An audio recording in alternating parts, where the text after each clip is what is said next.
India UK और Japan को पीछे छोड़कर फोर्थ लार्जेस्ट इकोनॉमी वाला कंट्री बन गया है।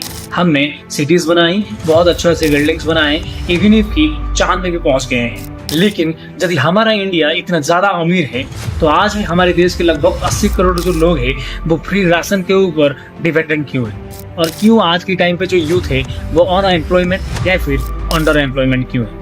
इसके साथ साथ आज के टाइम पे भी कई सारे ऐसे विलेजेस हैं जैसे कि केड़ापानी या फिर जो पेथियातर विलेज है, वहाँ पर आज के टाइम पे भी सही से ना रोड है और ना ही इलेक्ट्रिसिटी है और ना ही पीने के लिए सही पानी है।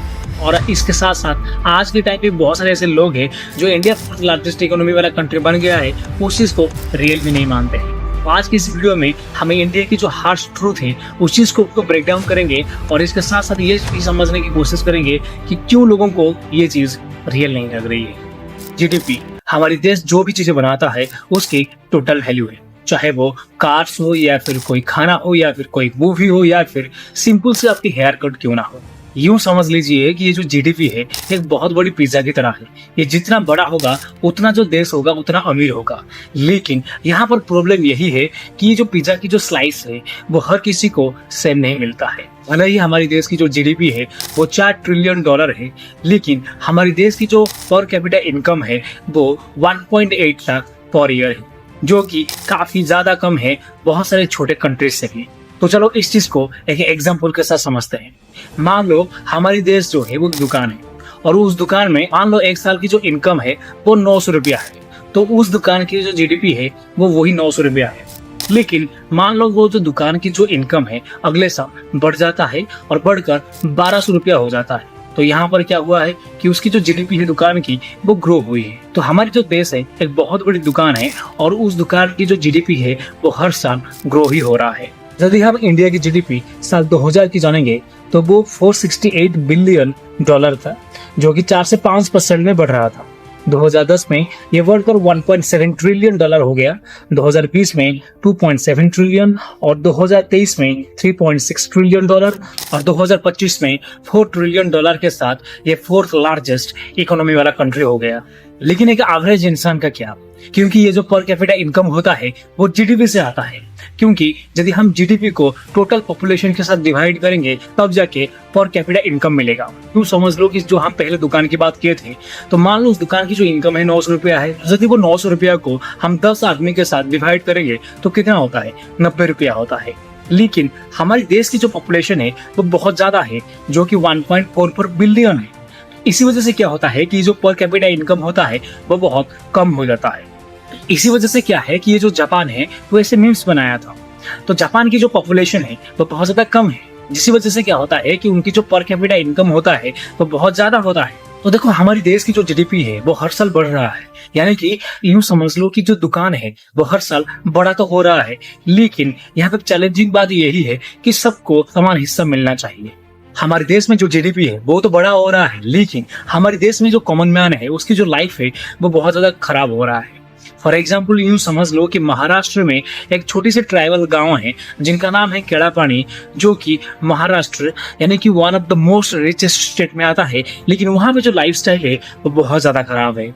तो उस केड़ापानी के गांव की शांति जो कि 35 साल की है, जो कि लगभग हर दिन 15 किलोमीटर चल के जाते हैं मार्केट में अपनी जो खेतों से निकली हुई चीजों को बेचने के लिए। और मान लो यदि कोई यहाँ पर बीमार हो जाता है तो उसे लगभग 20 किलोमीटर तक मेडिकल में पहुंचने के लिए चल के जाना पड़ता है। ना कोई सही रोड है और ना ही कोई बस। और रिसेंटली एक न्यूज ये भी आई थी कि एक लेडीज बीमार पड़ गए थे तो उनको मेडिकल में पहुंचाने के लिए लगभग 15 किलोमीटर तक चल के उनको कंधे पे लेना पड़ा था। इमेजिन कर सकते हो कि एक 4 ट्रिलियन वाला कंट्री जहां पर आज भी लोग मेडिकल में पहुंचने के लिए लगभग 15 किलोमीटर चल के जाते हैं। और ये सिर्फ रोड की बात नहीं, यहाँ पर जो इलेक्ट्रिसिटी है वो दिन में सिर्फ 3 घंटा रहता है यदि वो लोग लकी है। ये तो थी बात है गाँव की। लेकिन गुंडेकोट और एक गाँव है जहाँ पर लोग जो है लगभग 4 दिन तक पैदल चलते हैं 35 किलो चावल लाने के लिए, और वो भी जंगल में। ये लोग सोमवार को निकले थे चावल को लाने के लिए, तो जब तक ये लोग चावल लेकर आएंगे तब तक गुरुवार तो हो जाएगा। ना ही कोई सही रोड है और एक तो ये जंगल का रास्ता है। और एक गांव है पेरियातर, जिस गांव के नाम तो आप कभी सुने भी नहीं होंगे। जो गांव है मान लो कि एक टाइम पे रुक गया है, और ये सुकून की वजह से नहीं बल्कि नेग्लिजेंसी की वजह से। तो जहाँ पे हमारा देश टेक रिवोल्यूशन, जीडीपी और स्पेस मिशन को सेलिब्रेट कर रहा है, वहीं पेरियातर में जो लोग हैं वो बेसिक चीजों के लिए तरस रहे हैं, जैसे कि पानी, रोड, हेल्थ केयर और एजुकेशन। इन सारे बेसिक चीजों के लिए वो लोग तरस रहे हैं। मानसून के टाइम पे ये जो गांव होता है वो एक आइलैंड में बदल जाता है, क्योंकि यहाँ पर कनेक्शन के लिए सही रोड ही नहीं है।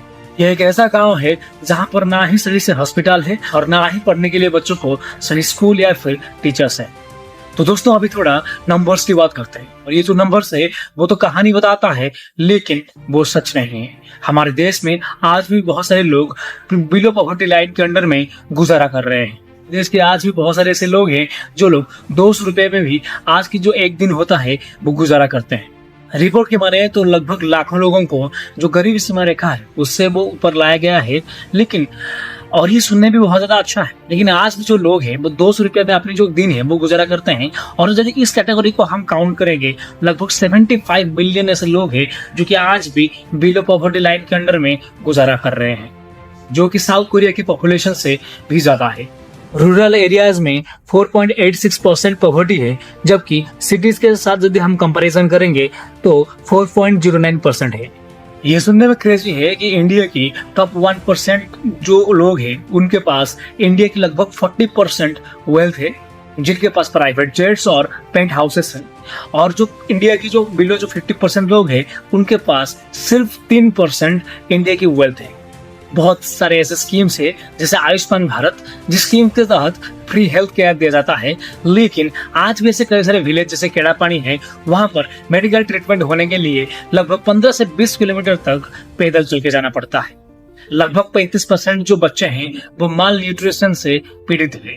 और आज के टाइम पे लगभग 20% ऐसे महिलाएं हैं जो बाहर काम करते हैं, जो कि बांग्लादेश से भी कम है। हालांकि आज के टाइम पे जो इंडिया है वो 4th लार्जेस्ट इकोनॉमी वाला कंट्री बन गया है, लेकिन आज के टाइम पे भी बहुत सारी ऐसी चीजें हैं जो पीछे छूट रहा है। और इंडिया की जो पॉवर्टी रिपोर्ट है वो 2011 में ही अटक गया है। हाँ, आपने सही सुना, क्योंकि ये जो सर्वे हुआ था वो 14 साल पहले ही हुआ था। सरकार ने आयुष्मान जैसे स्कीम तो लॉन्च कर दिया फ्री हेल्थ केयर के लिए, लेकिन हमारे पास जो गरीबी की जो डाटा है वो तो 14 साल पुरानी है। यानी कि आज के टाइम पे कौन गरीब है ये तो डाटा ही हमारे पास नहीं है।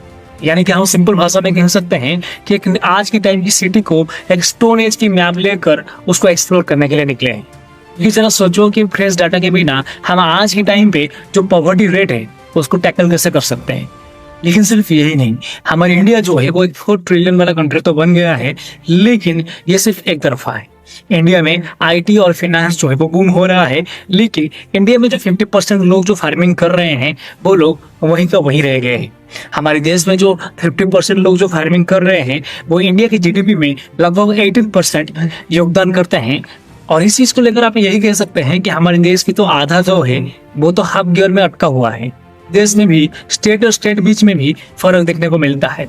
जो बिहार है जहाँ पर हाई पॉवर्टी और लो लिटरेसी रेट है, और वहीं यदि हम लोग गुजरात की बात करेंगे उसके साथ दूर दूर तक ये जो बिहार है वो गुजरात की कंपैरिजन में नहीं आता है। लेकिन ये जो लोग हैं वो गरीब क्यों है? पहला था ही इनइक्वालिटी।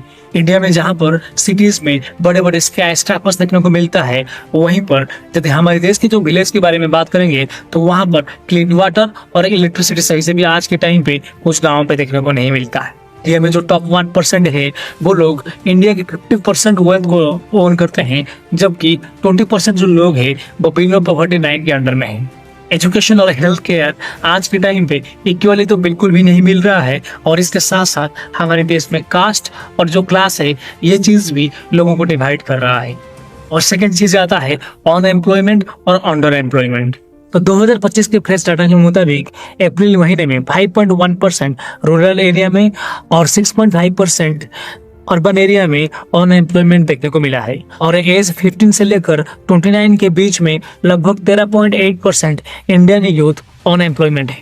और सिर्फ अनएम्प्लॉयमेंट के बारे में बात नहीं, बल्कि जो अंडर एम्प्लॉयमेंट है वो भी सेम इक्वली कंसर्न है। हमारे देश में आज के टाइम पे बहुत सारे जो ग्रेजुएट्स हैं वो लो स्किल्स जॉब्स कर रहे हैं। तो इससे ये दर्शाता है कि मार्केट नीड और जो स्किल है उसके बीच में कितने बड़ी गैप है। उसके बाद ये आता है कि हमारे देश में जो ग्रोसरीज, फूल्स या फिर जो एसेंशियल या फिर एवरीडे एसेंशियल जो चीज़ें हैं उसकी जो प्राइसेस है वो तो बढ़ रही है, लेकिन आज के टाइम पे लाखों लोगों की जो इनकम है वो वहीं का वहीं पे रुका हुआ है। फैमिली जो है वो अपने सिर्फ जरूरत को पूरा करते हैं और उनकी ड्रीम्स के बारे में बात ही ना करे तो बेहतर है। और इस चीज से ये फील होता है कि हमारी देश जो है बहुत तरक्की कर रहा है, लेकिन आज के टाइम पे भी लोगों को गरीब वाला फील आ रहा है। लेकिन गवर्नमेंट जो है वो इस चीज को रोकने के लिए क्या क्या कर रही है। देखो, हमारे देश में जो गवर्नमेंट है वो इस चीज को टैकल करने के लिए काफी सारे स्कीम्स को लॉन्च किया है, जैसे कि जुड़े योजना, जनधन योजना, स्किल इंडिया, और ये जितने सारे आपको स्कीम्स बताया उस स्कीम से कुछ स्कीम्स तो ऐसा है कि वो हेल्पफुल है, लेकिन मोस्ट ऑफ द स्कीम्स जो है वो सही से एग्जीक्यूशन नहीं हो रहा है या फिर इनफ नहीं है। इंडिया को एक लॉन्ग टर्म इन्वेस्टमेंट की जरूरत है, और वो भी हेल्थ, एजुकेशन और रूरल जोन में। सिर्फ जीडीपी को लेकर हेडलाइन नहीं बनाना चाहिए, बल्कि इस चीज के ऊपर काम भी करना चाहिए। लेकिन ये सारी चीजें अभी जो हम लोग डिस्कस किए हैं उस चीज को हम चेंज कैसे कर सकते हैं। पहले तो ये जो पॉवर्टी रेट है उसकी फ्रेश डाटा मिलना जरूरी है। सेकंड चीज ये है कि रूरल एरियाज है वहां पर हेल्थ केयर अच्छा मिलना चाहिए, और इसके साथ साथ लेबर इंटेंसिव जो इंडस्ट्रीज है उसको ज्यादा से ज्यादा बनाना चाहिए। इंडिया तरक्की तो कर रहा है और हम इस चीज में प्राउड फील होना चाहिए, लेकिन वो इंडिया स्ट्रगल कर रही है उस चीज को भी नजरअंदाज नहीं करना चाहिए। जीडीपी जो है वो नंबर्स में तो बहुत अच्छा लगता है, आज भी एक सवाल यही खड़ा होता है कि जो इंडिया जो ग्रो हो रहा है वो सबके लिए हो रहा है या फिर कुछ ही लोगों के लिए हो रहा है।